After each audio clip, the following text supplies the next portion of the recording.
Lower திரைப்படத்தின் மூலம் தமிழ் சினிமாவில் இயக்குனராய் தடம் பதிக்கும் பிரபுராம் வியாஸ் அவர்களே இன்றைய நம் விருந்தினர். வணக்கம். வணக்கம். எப்படி இருக்கீங்க? நான் நல்லா இருக்கேன். நீங்க எப்படி இருக்கீங்க? சூப்பரா இருக்கும். சோ லவர்னு ஒரு அழகான மூவி எங்களுக்கு கொடுத்திருக்கீங்க. Big congratulations for that. Thank you. ஒரு டைரக்டரா, அதுவும் டெபியூ டைரக்டரா, how happy are you? Very happy.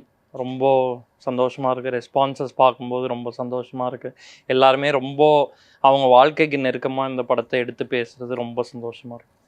இன்னைக்கு இருக்கக்கூடிய காதலை வந்து ரொம்ப அழகா வந்து காட்டியிருக்கீங்க. இப்படி ஒரு கதையை தான் ஃபர்ஸ்ட் ஃபிலிமா பண்ணணும் அப்படின்ற ஒரு தாட் உங்களுக்கு எங்கிருந்து வந்தது சார்?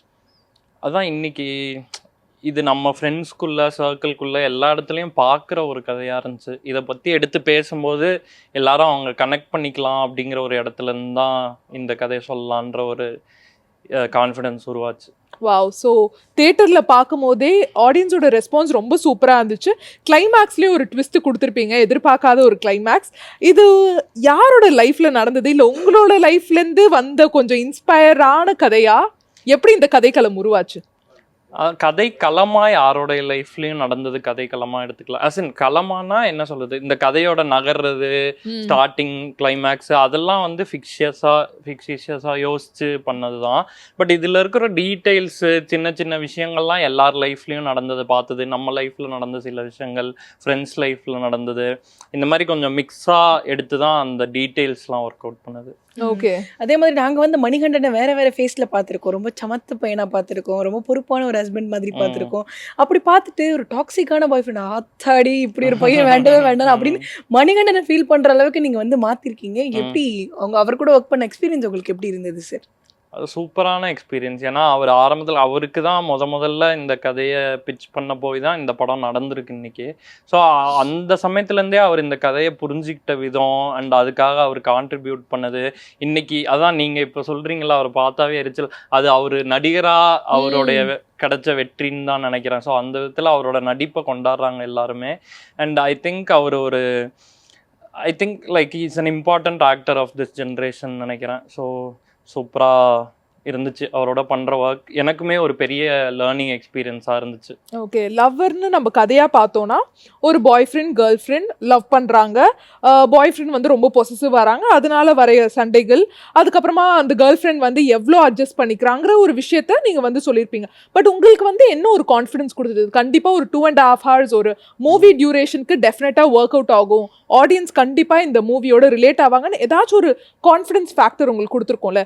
ஒரு ஸ்டோரியே வந்து நம்ம 2.5 hours எடுக்க முடியுங்கிற கான்ஃபிடன்ஸ் உங்களுக்கு எங்க வந்துச்சு?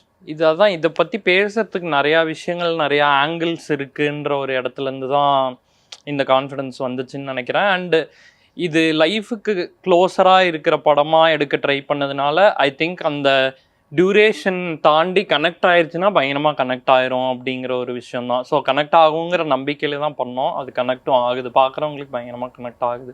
ஓகே.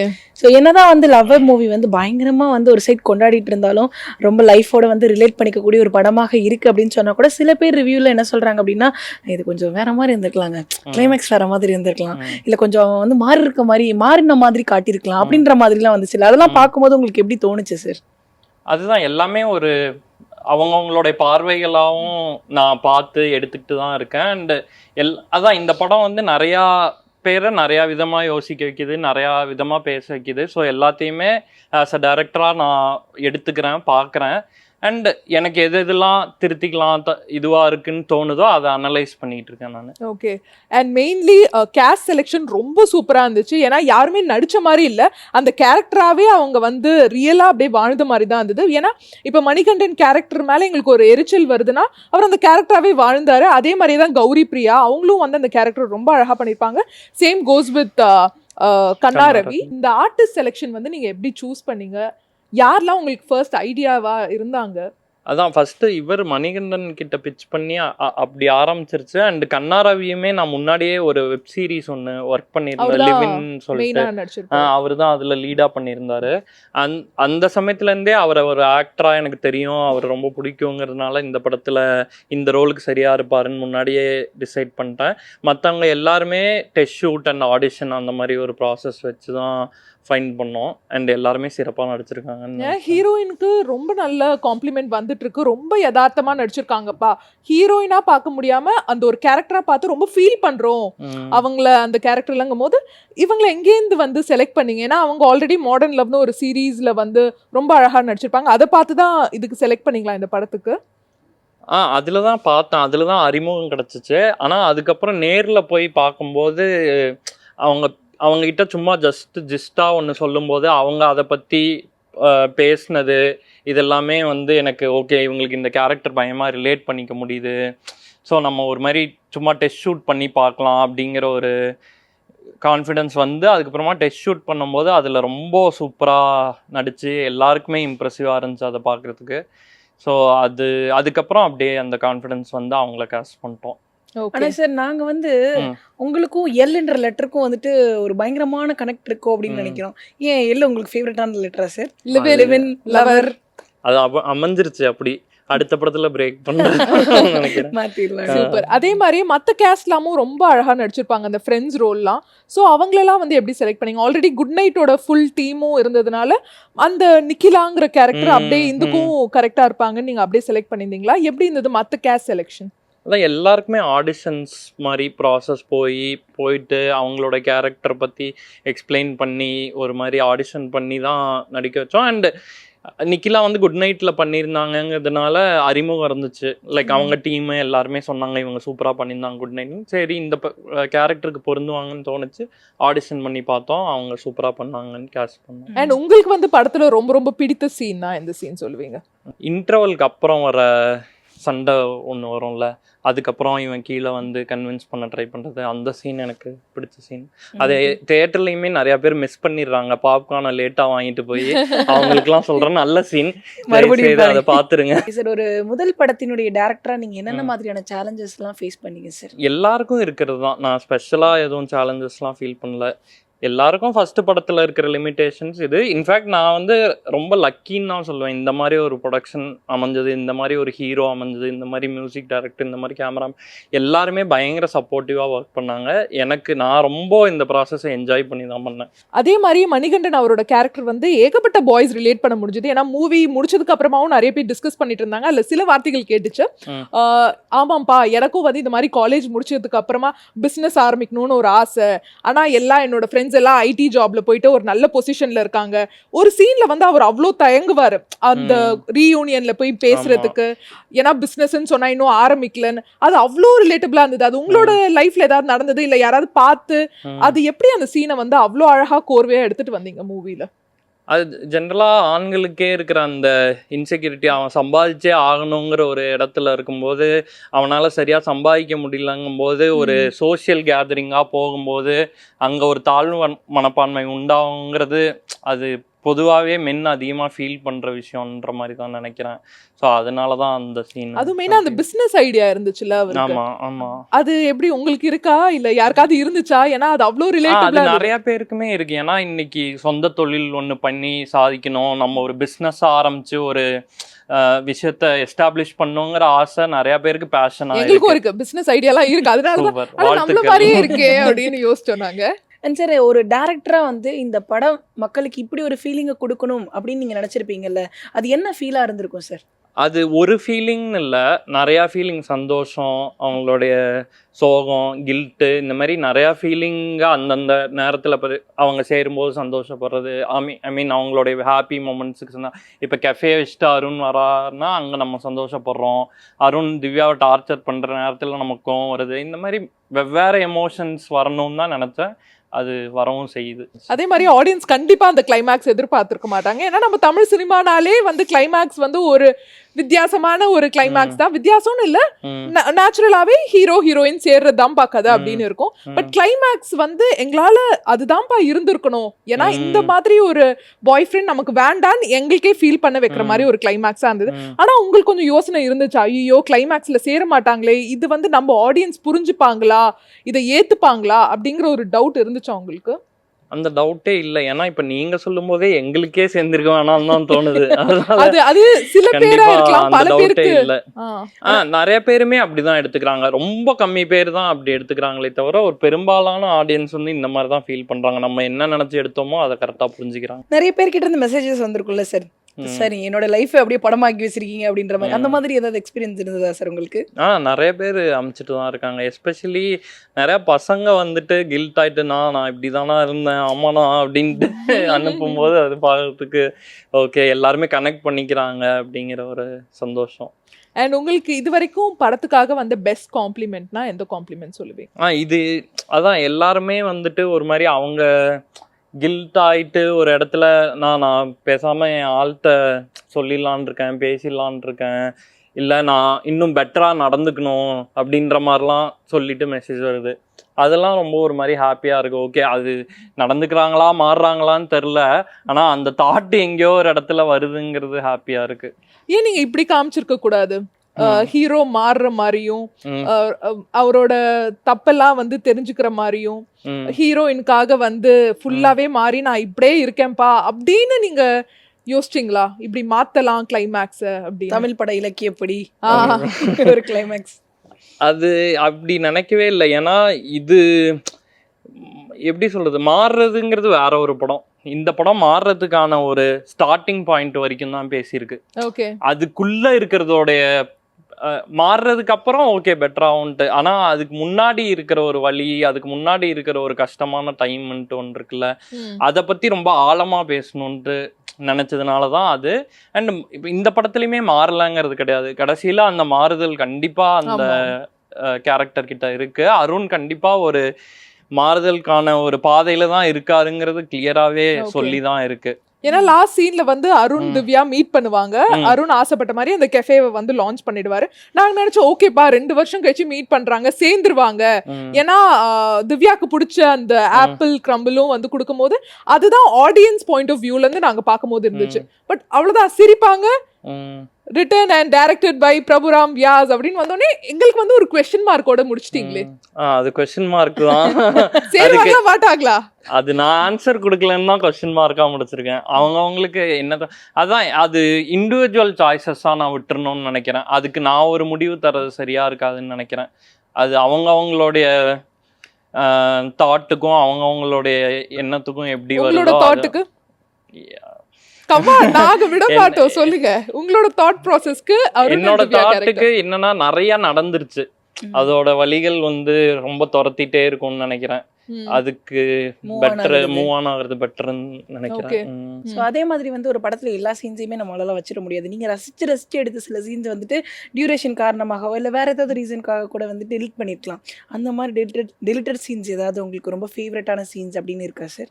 இருக்கு, ஒரு சிலது இருக்கு. என்னன்னா நல்ல சீன்ஸா இருக்கும், ஆனா கதையோட போக்குல அது புதுசா எந்த ஒரு தகவலையும் சொல்லாம இருக்கிறதுனால சில நேரத்துல அந்த சீன் அந்த மாதிரி ஒரு சில சீன்ஸ்லாம் செகண்ட் ஹாஃப்ல அவங்க அந்த ரிசார்ட்ல இருக்கும்போதெல்லாம் ஒரு இடத்துல போயிட்டு ரெஸ்டாரண்ட்ல பேசிட்டு இருப்பாங்க. அப்போ வந்து டெஸ்டினேஷன் வெட்டிங்கு அதெல்லாம் பற்றி பேசிட்டு இருக்கும்போது நம்மால் வந்து ஆமாம் ப்ரோ நானும் திவ்யா அவங்க கூட டெஸ்டினேஷன் வெட்டிங் தான் ப்ரோ பண்ணலான்னு பிளான் பண்ணிருப்போம், இந்த மாதிரிலாம் ஒரு மேட்ரு சொல்கிற மாதிரி இருக்கும். அந்த மாதிரி ஒரு காமெடி பிட் ஒன்று இருக்கும். அதெல்லாம் இன்னைக்கு தியேட்டரில் பார்க்குற ரெஸ்பான்ஸை பார்க்கும்போது அதெல்லாம் இருந்திருந்தா கூட கொஞ்சம் ரெஸ்பான்ஸ் வந்திருக்குன்ற மாதிரி ஃபீல் ஆச்சு. சார் லவ்வர் படத்தில் அருணை மணிகண்டன் எப்படி கொண்டாடுறாரு சார், எப்படி பார்க்குறாரு?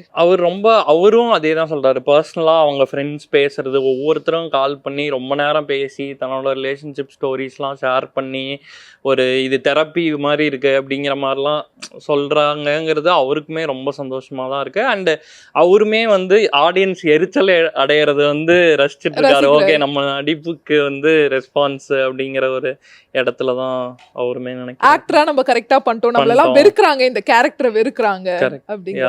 சரி ஓகே, லவ்வர்னு ஒரு சூப்பரான மூவி எடுத்துட்டீங்க. ஒரு டாக்ஸிக் லவ் வந்து ரொம்ப அழகா யதார்த்தமா காமிச்சிருப்பீங்க. உங்களோட கதை, உங்களோட பர்சனல் லைஃப் லவ் பத்தி சொல்லியே ஆக வேண்டுமே. நீங்க எப்படிப்பட்ட ஒரு லவ்வர்? நான் ஒரு தெரியல, நான் அது என் லவ்வரை தான் கேட்கணும். தெரியல, நான் வந்து ரொம்ப கிவிங், நான் வந்து ரொம்ப லவ் பண்ணுவேன் அந்த மாதிரி எல்லாம் சொல்லுவாங்களா, அந்த மாதிரி கேக்குறோம் நாங்க. ஓகே தான், எல்லாரும் மாதிரியும் தான் ஒரு நார்மல் லவ்வர். நார்மல்னா நாங்க எப்படி எடுத்துப்போம்? அதுதான், நார்மல்லயே நிறைய பரிமாணங்கள் இருக்கு. நான் எப்படி சொல்றதுன்னு எனக்கு தெரியலைங்களே. எனக்கு ஓகே நான் நார்மல் தான், எல்லாரும் மாதிரியும் அவங்களுடைய பார்ட்னரை ரொம்ப அவங்க கூட டைம் ஸ்பெண்ட் பண்ணுறது, என்ஜாய் பண்ணுறதுக்கு. ஆனால் ஆப்வியஸ்லி இப்போ பிஸி ஆகிட்டதுனால டைம் ஸ்பெண்ட் பண்ண முடியலங்கிறதுலாம் இருக்குது. But yeah. லவ்வரா வைஃபா? லவ்வர். ஓகே. அண்ட் ஓகே, உங்களோட லவ்வர் படத்தை பார்த்துட்டு என்ன சொன்னாங்க? அவங்களுக்கு ரொம்ப பிடிச்சிருந்துச்சு. ஓகே. ஏதாவது ஒரு இடத்துல இது நம்மள மாதிரி இருக்கு அப்படின்னு எங்கேயாவது கனெக்ட் ஆனாங்களா? சின்ன சின்ன இடங்கள்ல அதெல்லாம் ஆனா என்னன்னு கேட்டுறாதீங்க.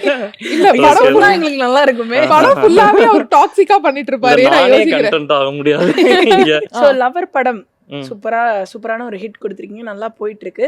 இந்த லவ்வர் படத்தை கொடுத்ததுக்கு பிறகு வந்து இதே மாதிரியான படங்கள் எனக்கு பண்ணி கொடுங்க அப்படின்ற மாதிரியான அப்ரோச்சஸ்லாம் உங்களுக்கு வருதா சார்? அப்படி எதுவும் அந்த மாதிரி இதே மாதிரி பண்ணி கொடுங்கன்ட்டு இல்லை. நிறைய பேர் இண்டஸ்ட்ரியில இருந்து கால் பண்ணி அப்ரிஷியேட் பண்ணிட்டு இருக்காங்க. ஸோ அது அந்த மாதிரி இருக்கு. நிறைய பேர் ரிசீவிங்கா நல்லா இருக்குன்றாங்க. சூப்பர். ஸோ நீங்க லவர் படம் டைரக்ட் பண்றதுக்கு முன்னாடி ஒரு ப்ராப்பரான ஒரு பிளான் வச்சிருப்பீங்கல்ல? நீங்க ஆசைப்பட்ட மாதிரி எல்லா பிளான்ஸுமே எக்ஸிக்யூட் பண்ணிட்டீங்களா, இல்ல இன்னும் கொஞ்சம் நான் வந்து பிளான் பண்ணேன் பட் அதுக்கேற்ற மாதிரி நடக்கலன்னு ஏதாவது இருக்கா? அப்படி இல்லை, ஓரளவுக்கு லைக் இந்த எல்லைகளுக்குள்ள என்னெல்லாம் பண்ண முடியுமோ கண்டிப்பா அது எல்லாமே திருப்திகரமா பண்ண மாதிரி தான் ஃபீலிங்.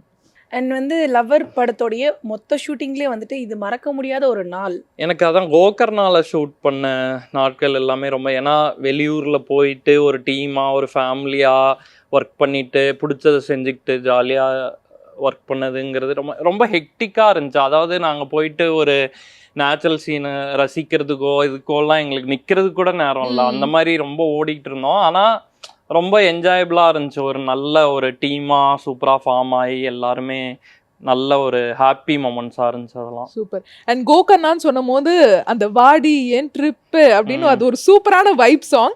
ஸோ மணிகண்டன் கரெக்டாக டான்ஸ் ஆடுவார். நாங்களே மணிகண்டன் ஒரு டிஃப்ரெண்ட் பரிமாணத்தில் பார்க்குறோமே, ஒரு 4 ஸ்டெப் இப்படி அடிப்பாரு, பாட்டு அவ்வளோதான், அதுக்குள்ள ஒரு கால் வந்துடும் போயிடும். என்னப்பா பாட்டு முடிச்சிட்டீங்களே அப்படிங்கிற மாதிரி ஒரு ஃபீல் எங்களுக்கு கொடுக்கும். ஏன் அந்த பாட்டு அவ்வளோ அத்துணுண்டு முடிச்சிங்க நீங்க? அது என்ன ஒரு இந்த விஷயம் தான். அதுக்கு முன்னாடி தான் உயிர்வாசமே பாட்டு வந்து கொஞ்ச நேரம் தான் ஆயிருக்கும். அதுக்குள்ள இது வந்ததுனால இது எனக்கு ரொம்ப லென்த்தாக இருந்தால் அது, ஏன்னா அந்த ஒரு எக்ஸைட்மெண்ட் ஃபார்ம் ஆயிருச்சு. அதுக்கப்புறம் அடுத்து கதையில் நகர்ந்து போயிடுவோம். அந்த எக்ஸைட்மெண்ட்டை ரொம்ப ஹோல்ட் பண்ணாலும் டயர் ஆயிரும் அப்படின்ற ஒரு ஃபீல்ல தான். ஸோ மியூசிக் வந்து நம்ம லவர் மூவிக்கு எவ்வளோ பெரிய ஒரு ஸ்ட்ரென்த்தாக இருந்திருக்கு? மிகப்பெரிய ஸ்ட்ரென்த்னு நினைக்கிறேன். ஒரு சோல் ஆஃப் த மூவி வந்து மியூசிக் தான். இன்னைக்கு நிறையா சாங்ஸாக நிறைய பேர் நல்லா இருக்கு ஆல்பமாகவே. ஏன்னா எனக்கு என்ன ஒரு விஷயம் இன்ட்ரெஸ்டிங்காக இருந்துச்சுன்னா, ஒவ்வொருத்தருக்கும் ஒவ்வொரு ஃபேவரட் சாங்காக இருக்குது. ஒருத்தர் வந்து உசுர உருவி என்னோட ஃபேவரட், இன்னொருத்தர் வந்து தேன் சுடுறேன்றாங்க. இந்த ஆல்பமாகவே இதுக்கு ஒரு ஆடியன்ஸ் கிடைச்சது வந்து ரொம்ப ஸ்பெஷலாக பார்க்குறேன். உங்களுக்கு பிடிச்ச சாங் இது சார்? எனக்கு இப்போ ரீசெண்டாக எழுதா கதையோன்ட்டு ஒரு பாட்டு தான் அதிகமாக கேட்டுட்டு இருக்கேன். அது கிளைமேக்ஸில் வர சாங். அவங்க கோகர்னாலேருந்து கிளம்பி வரும்போது அருண் ரியலைஸ் பண்ண மொமெண்ட்ஸில் வர ஒரு சாங்கு. அந்த சாங் எனக்கு ரொம்ப பிடிச்ச, இப்போதைக்கு அதுதான் நான் அதிகமாக கேட்டுட்டு இருக்கேன். சூப்பர். ஸோ லவ்வர்னு ஒரு அற்புதமான மூவி பற்றி நிறைய விஷயங்கள் பேசணும். அப்படியே லிவின் போகலாம். லிவின் வந்து ரொம்ப அழகாக, அதில் நிறைய ஃபன்னான எலிமெண்ட்ஸ்லாம் இருக்கும். ஒரு பாய் ஃப்ரெண்ட் கேர்ள் ஃப்ரெண்ட் வந்து லிவனில் இருக்கணும்னு ஆசைப்படுவாங்க. அப்போ ஒரு ஃப்ரெண்டு வருவாங்க. அது வந்து ரொம்ப அழகாக எடுத்துகிட்டு போயிருப்பீங்க. ஸோ அந்த வெப் சீரிஸ் வந்து எப்படி உங்களுக்கு அந்த தாட் வந்துச்சு, லிவன்னு ஒன்று எடுக்கணும்ப்பான்னு? இப்போ இல்லை 2017 எடுத்திருப்பீங்க அந்த ஒரு சூப்பரான சீரீஸ். அது வந்துட்டு ஆக்சுவலி அந்த டைமில் தான் வெப் சீரீஸ்லாம் பூம் ஆகிட்டு இருந்த ஒரு சமயம். அப்போ வந்துட்டு நாகா சார்ன்னு சொல்லிட்டு டைரக்டர், மர்மதேசம், அப்புறம் நிறைய வீட்டுக்கு வீடு லூட்டி அந்த மாதிரிலாம் டைரக்ட் பண்ணியிருக்காரு அந்த டைம் டிவியா. அவர் வந்துட்டு என்னுடைய ஷார்ட் ஃபிலிம் ஒரு ஈவெண்ட்டில் பார்த்துட்டு அவருக்கு ரொம்ப பிடிச்சி போய் அவர் கால் பண்ணி இந்த மாதிரி இந்த ப்ரொடக்ஷனில் ரெஃபர் பண்ணி இந்த மாதிரி ஒரு சீரீஸ் பண்ணலாம். இப்போ நிறைய அந்த டைமில் தான் இந்தியாவில் நிறைய யூடியூப் கண்டென்ட்லாம் பூம் ஆகிட்டு இருந்த சமயம். அண்டு ஜியோ வந்திருந்த டைமுங்கிறதுனால நிறைய பேர் யூடியூப்பில் நிறையா கண்டென்ட்டாக, இப்போ நான் ஃபஸ்ட்டு மெட்ராஸ் சென்ட்ரல் தான் பண்ணேன். மெட்ராஸ் சென்ட்ரலில் தான் ரிலீஸ் ஆச்சு. அப்போ அங்கே வந்து கோபி சுதாகர் அந்த டைமில் தான் ஸ்டார்ட் பண்ணிருந்தோம். ஆக்சுவலி நாங்கள்லாம் ஒரே ஆஃபீஸில் தான் இருந்தோம். கோபி சுதாகர் நாங்கள் லிவ்இன் பண்ணுற போதெல்லாம் நாங்கள் அந்த டைமில் தான் இருந்தோம். அவங்களோட ஏர்லி ஸ்டேஜஸ் அப்போ அவங்க வளர்ச்சிலாம் என் கண்ணு முன்னாடி பார்த்தேன். எனக்கு ரொம்ப ஹாப்பியாக இருக்குது. லைக் அவங்க அந்த டைம்லேருந்து பார்க்குறதுனால அவங்களோட வளர்ச்சிலாம் எனக்கு ரொம்ப சந்தோஷம். ஸோ அந்த சமயத்தில் வெப் சீரிஸாக பண்ணலாம் அப்படிங்கிற ஒரு ஸ்பேஸில் இது உருவாச்சு. இது சும்மா ஒரு காமெடியாக லைட் ஹார்ட்டடாக பண்ணலாம். ஏன்னா அப்போ வெப் கண்டென்ட்டுக்கு எவ்வளோ தூரம் வரவேற்பு இருக்கும், நம்ம எவ்வளோ சீரியஸான விஷயங்கள்லாம் பேச முடியுமான்னு தெரில. அப்போ சரி வந்ததுக்கு, ஏன்னா ஃபோன்ஸில் யூடியூப்லங்கிறதுனால ஒரு யங் ஆடியன்ஸ் தான் ஜென்ரலாகவே பார்ப்பாங்கங்கிறதுனால ஸோ யங்ஸ்டர்ஸை முழுக்க முழுக்க டார்கெட் பண்ணி பண்ணலாங்கிற ஒரு வெப் சீரிஸ் தான் அது. நாங்கள் இவ்வளோ ரெஸ்பான்ஸ் கிடைக்கும்ன்ட்டு எதிரே பார்க்கல. அந்த டைம்லேயுமே நல்ல ரெஸ்பான்ஸு. அண்டு போக போக போக இன்னைக்கு வரைக்குமே எனக்கு லிவின் நான் ரொம்ப பிடிக்கும். இப்போ பார்த்தேன், 1 year முன்னாடி பார்த்தேன், இப்போ திரும்பியும் ரீவாட்ச் பண்ணுறேன் அப்படிங்கிற மாதிரிலாம் 4-5 தடவை ஃபுல்லாக பார்த்துட்டேன் நான் அப்படிங்கிற மாதிரிலாம் நிறைய பேர் சொல்கிறப்ப அது ரொம்ப ஹாப்பியாக தான் இருக்குது அந்த டைமில் பண்ண ஒரு சூப்பர். ஸோ லிவின்ங்கிற சீரீஸ் வந்து 2017 எடுத்துட்டீங்க. ஆனால் உங்களோட ஃபர்ஸ்ட் டெபியூ 2024 தான் ரிலீஸ் பண்ணிருக்கீங்க. why the big gap? Because I was trying. அது சரியான விஷயமா அமையணும். இப்போ லவ்வர் வந்து எனக்குமே முழு திருப்தி இருக்குது அண்ட் ஆடியன்ஸுக்குமே ஓரளவுக்கு சாட்டிஸ்ஃபைடாக இருக்குது. ஸோ அந்த ஒரு கரெக்டான ப்ராஜெக்டாக வரணுங்கிறதுக்காக வெயிட்டு தான். ஏன்னா வெவ்வேறு வேலைகள் செஞ்சுட்டு தான் இருந்தோம், வெவ்வேறு ஸ்கிரிப்ட்ஸும் டெவலப் பண்ணிட்டு இருந்தோம். அது ஒரு இடத்துல ஏதோ ஒரு இடத்துல அமையாமையே தள்ளி தள்ளி போயிட்டு இருக்கும்போது இது கரெக்டான நேரத்தில் அமைஞ்சது. அண்ட் இது கரெக்டான ஒரு தாக்கத்தையும் ஏற்படுத்துங்கிற ஒரு நம்பிக்கை இருந்தது. ஸோ லவ்வர் தான் உங்களுடைய ஃபர்ஸ்ட் ப்ராஜெக்டா இல்லை வேற ஏதாவது பண்ணலாம் அப்படின்ற ஐடியா கூட வச்சிருந்தீங்களா நீங்க? ஆமாம், இன்னொரு ஒரு ஸ்கிரிப்ட் வச்சுருந்தேன், அதுவுமே ட்ரை பண்ணிட்டு இருந்தேன். அது வந்து ஒரு காலேஜ் பேஸ்ட் ஸ்டோரி மாதிரி. ஃபுல்லாகவே ஒரு பையன் 12th முடிச்சுட்டு காலேஜ் போயிட்டு ஒரு 3rd year 4th year வரைக்குமா இருக்கிற மாதிரியான ஒரு விஷயங்கள். அது ஆனால் கொஞ்சம் அது மெட்டீரியலைஸ் ஆகிறதுக்கு கொஞ்சம் டைம் ஆகிட்டே இருந்தது. ஏன்னா அது கொஞ்சம் ஸ்கேல் ஆகுமே, காலேஜு நிறைய க்ரௌடு அந்த மாதிரியான விஷயங்கள் இருந்ததுனால அது மெட்டீரியலைஸ் ஆகிறதுக்கான ஒரு சூழல் அமையலை. அதனால தான் அதுக்கப்புறம் லவ்வரோட லைன் தோணி அதை டெவலப் பண்ணி அது இப்போ படமாக வந்துருச்சு. இந்த கதையை வந்து ப்ரொடியூசர்ஸ் கிட்ட வந்து அப்ரோச் பண்ணும்பொழுது என்ன மாதிரியான ரியாக்ஷன்ஸ் இருந்தது? எப்படி எடுத்துக்கிட்டாங்க இந்த கதையை? ஏன்னா நிறைய ஸ்ட்ரகிள் தாண்டி தான் ஒரு படம் பண்ணியிருப்பீங்க. ஸோ உங்களுடைய அந்த கடந்து வந்த பாதையை எங்க கூட ஷேர் பண்ணுங்க சார். ஒரு சில ப்ரொடியூசர்ஸ் வந்து கொஞ்சம் கன்வின்ஸ் ஆகலை, ஆர் ஒரு வேற மாதிரி இதை அப்ரோச் பண்ணலாங்கிற மாதிரியான ஒரு பார்வை இருந்துச்சு. அதுக்கப்புறம் இப்போது $1 million studios and MRP entertainment வந்து இந்த கதை இப்படி தான் இருக்கணும், இப்படி தான் ப்ரெசென்ட் பண்ணணும், இதுதான் இந்த கதைக்கான சரியான ஒரு விஷயம் அப்படிங்கிறத ரொம்பவே புரிஞ்சுக்கிட்டு ரியலைஸ் பண்ணிட்டு தான் இதுக்குள்ளே வந்தாங்கன்னு நினைக்கிறேன். அண்டு இது ரெஸ்பான்சஸ்ன்னு பார்க்கும்போது எல்லா படத்துக்குமே சில மாற்று கருத்துக்கள் இருக்க தான் செய்யும். அது at the end of the day எல்லாரும் பார்த்து ஏதோ ஒரு இடத்துல டிஸ்கஸ் பண்ணுற ஒரு இடத்துக்கு வந்தால் அது சூப்பராக இருக்கும்னு நினைக்கிறேன். ஆனால் ப்ரொடியூசர்ஸ் வந்துட்டு இது கொஞ்சம் மாற்றிக்கலாம் அப்படின்னு சொல்லும் பொழுது சரி ஓகே நம்மளோட ஃபர்ஸ்ட் படம் மாற்றிக்கலாம் கொஞ்சம் அப்படின்ற மாதிரிலாம் நீங்கள் வந்து இறங்கணும்னு யோசிக்கவே இல்லையா சார்? அவங்க ஃபர்ஸ்ட் மாற்றிக்கலான்னே சொல்லலை. ஸோ மாற்றிக்கலான்னு சொன்னாதான் அந்த ப்ராப்ளம். ஏன்னா அவங்களுக்கே இந்த கதை இப்படி தான், இந்த கதையை இப்படி சொன்னாதான் சரியாக இருக்குங்கிற ஒரு ஆழமான நம்பிக்கை இருந்ததுனால எந்த விதத்துலையுமே அது நடக்கவே இல்லை. அது இந்த ப்ரொடியூசர் இல்லாமல் வேற ப்ரொடியூசர்ஸ் கேட்குறேன் நான். இப்போவுமே கூட ஒரு சில விஷயங்கள் மாற்றலாங்கும் போது நமக்கும் அது கன்வின்ஸ் ஆச்சுன்னா ஓகே, நமக்கு கன்வின்ஸ் ஆகாத இடத்துல அது ஓகே அப்படிங்கிற மாதிரி தான். சூப்பர். அண்ட் ப்ரொடியூசர்ஸ் வந்து இப்போ எவ்வளோ ஹாப்பியாக இருக்காங்க, படம் ரிலீஸ் ஆகி நல்லா போயிட்டு இருக்கு, எதிர்பார்த்த ரெஸ்பான்ஸும் வந்திருக்கு, பட்ஜெட் வைஸும் எதிர்பார்த்த பட்ஜெட் வந்து விட்டதா? அது ப்ரொடியூசர் சைடுல இல்ல உங்களுக்கு கொஞ்சமாச்சும் சொல்லுவாங்கல்ல ஒரு டைரக்டர் ஆஃப் கேப்டன். அது நான் அஃபிஷியலா சொல்ல முடியுமான்னு தெரியல, அது ப்ரொடியூசர் சைடுல இருந்து சொன்னாதான். ஏன்னா அது அவங்களோட துறை, அவங்க தான் அதை பத்தி பேசுறாங்க. பட்ஜெட் வந்துச்சா? வந்துருச்சுன்னு தான் நினைக்கிறேன். அது அஃபிஷியலா அவங்க சொல்லுவாங்கன்னு நினைக்கிறேன். சார் உண்மையிலேயே வந்து டேரக்டர்ஸ் அப்படின்னாலே நாங்கெல்லாம் பார்த்த வரைக்கும் வந்து கொஞ்சம் டெரரா இருப்பாங்க அப்படின்ற மாதிரி. செட்லயுமே இப்படிதான் இருப்பீங்களா? இப்படி வேலை வாங்குறப்ப மட்டும் டெரரா மாறிடுவீங்களா? டெரரான்ட்டு இல்லை, ஜாலியாகவே தான் வேலை வாங்குறதுமே.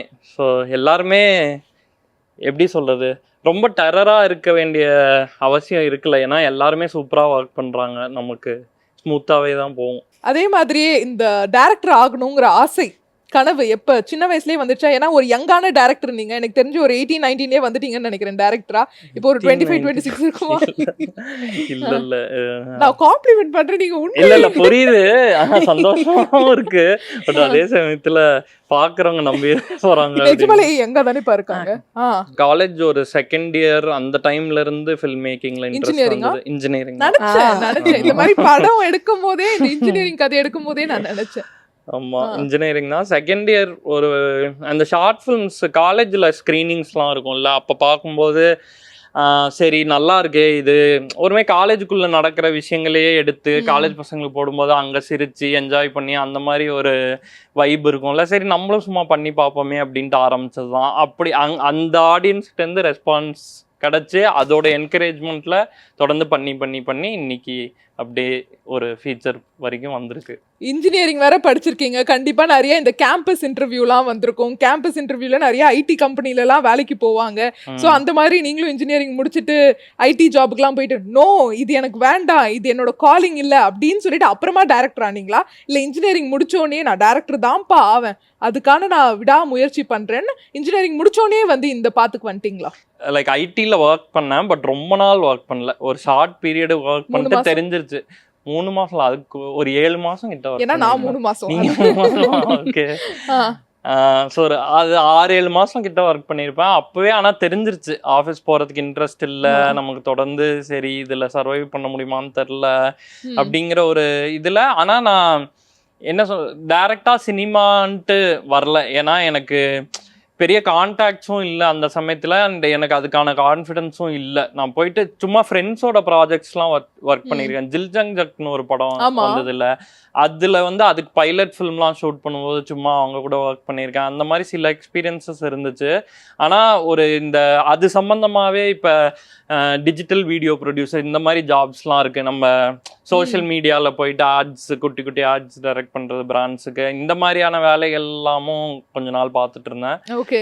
ஸோ அப்படியே அந்த சமயத்தில் லிவ்இன் நடந்தது. லிவ்இன் முடிஞ்சும் ஒரு 2-3 இயர்ஸ் ட்ரை பண்ணி மெட்டீரியலைஸ் ஆகாத சமயத்தில் திருப்பியும் இந்த ஒர்க்குள்ளே போயிட்டு இந்த production, video production, writing, script writing, இந்த மாதிரியான ஒர்க்ஸ்லாம் பண்ணிட்டு இருந்தேன் பிராண்ட்ஸுக்கு. லவ்வர் ஆப்பர்ச்சுனிட்டி கிடச்சிது. மணிகண்டன் அண்ட் யுவராஜ் கணேசன், மகேஷ் இவங்க எல்லாருமே கதையை பிடிக்க போய் அந்த ப்ராஜெக்ட் மெட்டீரியலைஸ் ஆகி அதுக்கப்புறமா லவ்வர் நடந்தது. Okay sir. வந்து பொதுவாக வந்து பார்த்தீங்க அப்படின்னா டேரக்டர் ஆகணும் அப்படின்னு ஆசைப்படுறவங்களாம் முதல்ல வந்துட்டு அசிஸ்டன்ட் டேரக்டராக ஒர்க் பண்ணிட்டு அதுக்கப்புறமா வந்து டேரக்டர் ஆவாங்க. டேரக்டாக வந்து டேரக்டர் ஆகிட்டீங்க. ஸோ நம்ம யார்கிட்டயாவது ஏடியா ஒர்க் பண்ணியிருக்கலாம், இன்னும் கொஞ்சம் எக்ஸ்பீரியன்ஸ் நமக்கு கிடைச்சிருக்கோம் அப்படின்ற ஒரு ஏக்கம் உங்களுக்குள்ளே இருந்திருக்கா சார்? இருந்திருக்கு தான் கண்டிப்பாக. அது ஒரு டேரக்டர்கிட்ட ஒர்க் பண்ணும்போது இன்னுமே ப்ராசஸ்ஸு, அங்கே செட்டை ஹேண்டில் பண்ணுறது, இது எல்லாமே கண்டிப்பாக லேர்னிங் இருந்திருக்கும்னு தான் நினைக்கிறேன். பட் எனக்கு ஏதோ ஒரு இதில் அந்த ஒரு ஆப்பர்ச்சுனிட்டி அமையலையா இல்லை நான் அமைச்சிக்கலையான்னு தெரில. பட் என் ஜேர்னியே அப்படியே அதுக்கு டிஃப்ரெண்ட்டாகவே போயிருந்துச்சு.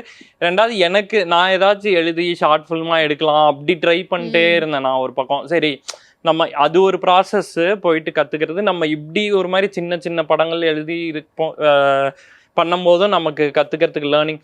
நடுவில் இந்த ஒரு சில ப்ராஜெக்ட்ஸ்லாமும் பண்ணுச்சு. இந்த விக்ரம் படத்துக்கு பஞ்சதந்திரம் வச்சு ஒரு ப்ரோமோ வந்துச்சுல, அது நான் தான் எழுதி டைரக்ட் பண்ணேன் ஆக்சுவலி.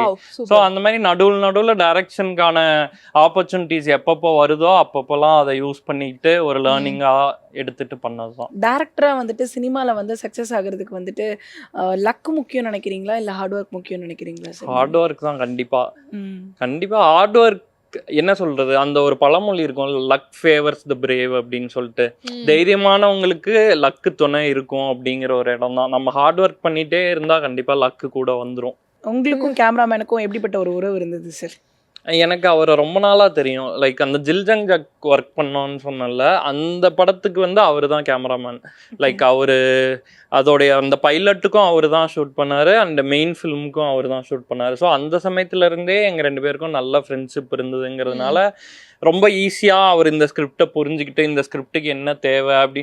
ஏன்னா இந்த படத்துக்கு வந்து ரொம்ப சினிமேட்டிக்கான ஒரு அப்ரோச் இருக்கக்கூடாது, ரொம்ப ரியலிஸ்டிக்காக நேச்சுரலாக நம்ம பார்க்குற மாதிரியான ஒரு அப்ரோச் இருக்கணுங்கிறத டிசைட் பண்ணோம்.